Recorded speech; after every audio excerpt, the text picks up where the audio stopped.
Right. ఇక పంచాయతీ ఎన్నికల ప్రక్రియ వేగవంతం. త్వరలో పంచాయతీ పోరు. ఎంపీటీసీ, జెడ్పీటీ స్థానాలను ఖరారు చేసిన ప్రభుత్వం.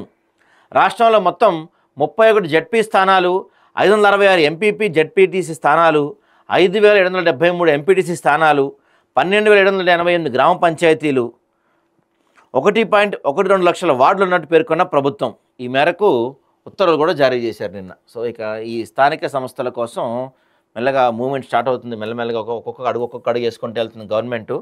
దీంట్లో గతంలో ఉన్న వాటితో పోల్చుంటే కొన్ని పంచాయతీలు, కొన్ని వార్డులు ఇవి తగ్గినాయి. ఎందుకంటే కొన్ని ఈ మున్సిపాలిటీల్లో వీటిని మెర్జ్ చేశారు కాబట్టి కొంత అయితే తగ్గినాయి.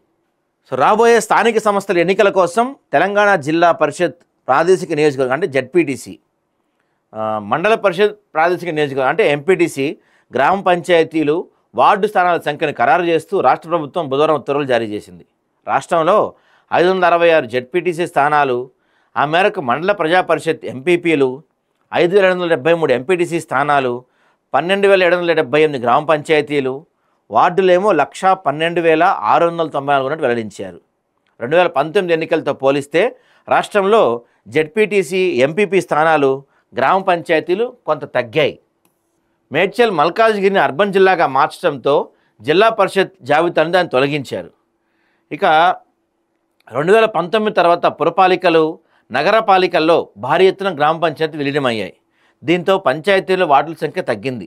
గ్రామాల సంఖ్య తగ్గుదల కారణంగా ఎంపీటీసీలు, ఎంపీపీ స్థానాలు, జిల్లా పరిషత్లు కూడా తగ్గాయి. ఉమ్మడి రాష్ట్రంలో కానీ రాష్ట్ర ఆవిర్భావ తర్వాత కానీ జిల్లా ప్రజా పరిషత్ స్థానం తగ్గటం ఇదే ప్రథమం. గత ఎన్నికల సమయంలో మేడ్చల్లో 5 జెడ్పీటీసీ ఎన్నికలు జరిగాయి. ఇప్పుడు వాటన్నిటినీ పురపాలికలుగా మార్చారు. ఒక్క స్థానము లేకపోవడంతో మేడ్చల్ జిల్లా ప్రజా పరిషత్ స్థానం రద్దయింది. దీంతో జెడ్పీల సంఖ్య 31కి చేరింది. సో ప్రధానంగా నష్టపోయిన జిల్లా ఏదైనా ఉందా అంటే ఈ మేడ్చల్, మల్కాజ్గిరి జిల్లా. దాన్ని ఈ మున్సిపాలిటీ వాటిలో కలపటం వల్ల గ్రామాలు తగ్గిపోయినాయి. సో మొదటిసారి అంట ఏది ఉమ్మడి రాష్ట్రంలో కానీ తర్వాత రాష్ట్ర ఆవిర్భావం తర్వాత కానీ ఈ జెడ్పీటీసీలు తగ్గటం ఇదే ఫర్ ద ఫస్ట్ టైం అంట. 31 తగ్గిందంట ఇప్పుడు.